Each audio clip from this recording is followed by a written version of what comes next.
winners and losers, some predictions that you guys have, what's going on. On my end, you see right now, retail's losing, but that could be a blip. I mean, the winners right now, the industrial market, the Amazons, they're absolutely crushing it. And the office, I think, is just kind of putting away from what we see.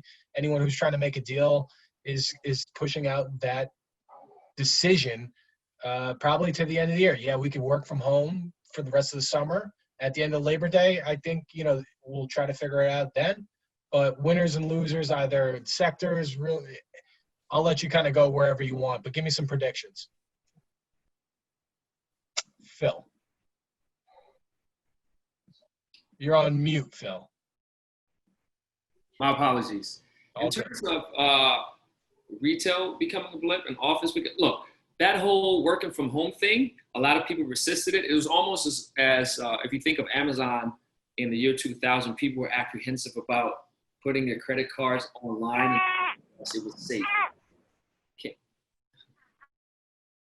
Until they realized about putting her credit card online. Now it's something, the whole, now there's digital currencies, peer-to-peer, all this stuff, you exchange money through your phone, it's become normalized. I think there was a similar type of apprehension from old school bosses and employers about people working from home.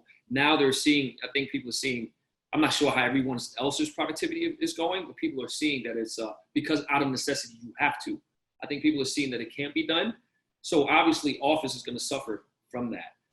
People have been shopping online for the longest, and the malls were already suffering. They were trying to integrate and incorporate experience into the whole thing, movie theaters, theme parks, just to get people there to do fun stuff and then shop around, while they're there. I think there's a mall, and this is already happening. Mall REITs are bleeding like stuck pigs. So I think you're going to see a lot of permanent change in how people shop, that whole, like the retail sector and the office sector. I do think, I will say this, a lot of the office REITs around New York City, those are such great assets backed by such deep pockets, they'll figure out a way to reposition it. Because these are smart people, and if they're not smart, they have deep pockets and they can find smart people. They'll figure out something to do, because these are still trophy assets that you have to pay a premium to get anyway. They'll figure it out somehow, whether if it's for residential or some sort of hybrid co-living, co-work, I don't know. But I think those two are going to suffer dramatically. I even think there's going to be a shift in whether people are going to flock to suburbia. I don't have any opinions on that really. I do think people like the urban living, people coming together. I think you're going to see a lot more co-living setups. You see people that are making $250,000 a year that want to live with a roommate. Before, living with a roommate was something you did out of necessity. But you see just like you see big brands going to co-working and WeWork before it sort of like, became before all this happened. You'll see the same thing with investment grade tenants.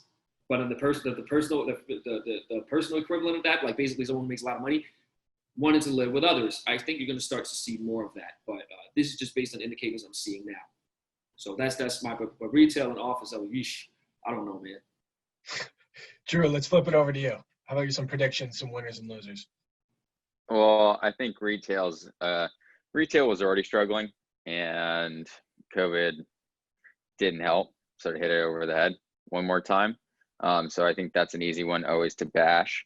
I do think, though, sort of as you were saying, industrial data centers, sort of these digital infrastructure projects are on the rise. And so from a cap rate perspective, and actually a hard desire from even the institutional players, they're absolutely there.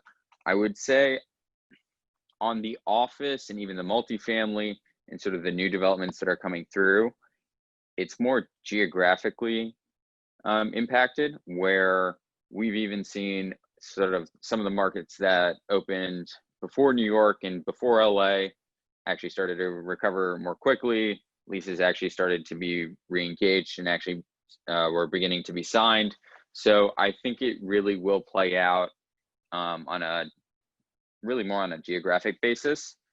And it's really too early to tell who is going to be the winner and who is going to be the loser. But to sort of mimic and sort of repeat what Phil was saying is the people who have deep pockets and who can withstand the drawdown will be the best positioned, both to play defense and then offense also at the same time.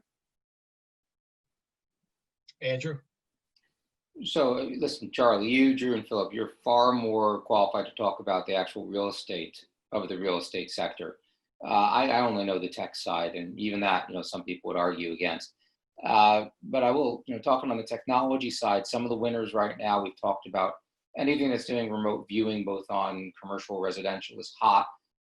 Even remote visualization, we've got a couple of bets in that space. Things that are doing access controls, especially where they have a sanitation element, they're going to be big winners. Some of the less obvious winners, tenant amenities. So especially on the residential side. So we have a portfolio company called Amenify, and it's all about helping the tenants in your multifamily property get cleaners to come in, get dog walkers.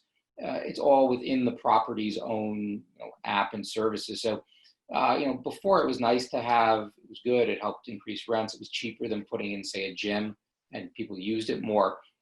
But now with people working from home that much more, having the services come to them is that much more important. In a way, it's kind of like, it's the high ground, right? Before I go out to shop, I'm already in my home.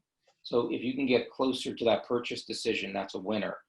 So companies like that are some of the less immediate winners. We've got companies out there that are in the co-working space. I still think co-working in general is a real estate business, not a real estate tech business.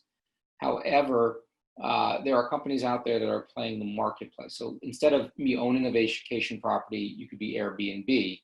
We see companies in that area around co-working, and in particular, there's one, this is probably a great example, one of the companies that could not have been hurt harder in the short term by COVID, but in the long run, the future is as rosy as possible.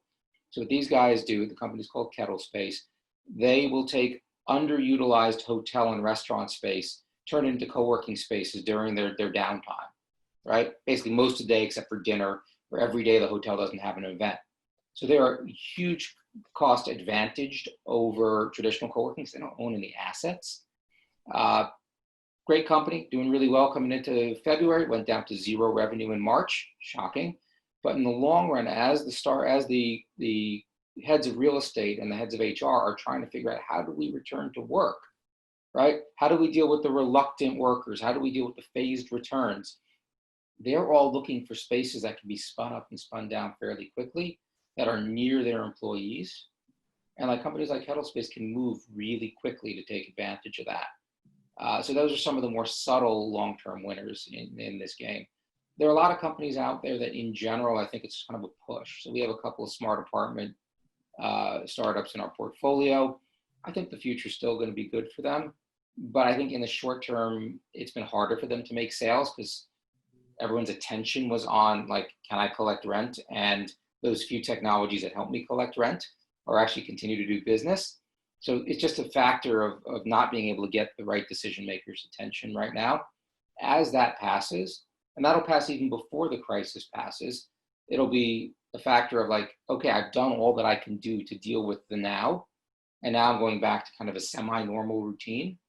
Like as that happens, the startups can now start getting the decision makers' attention again. So for a lot of those startups, it's kind of just, you got a couple of months that are going to be a little slower that you just have to get through. And then there are a few like the co-working spaces. And Philip, I disagree with you on this one. On the co-living, I personally would have been a co-living customer. That happened 20 years ago. I like living with people. I think there's going to be some negative headwinds on that one because now all of a sudden I'm not just living with someone, I'm sharing germs with them.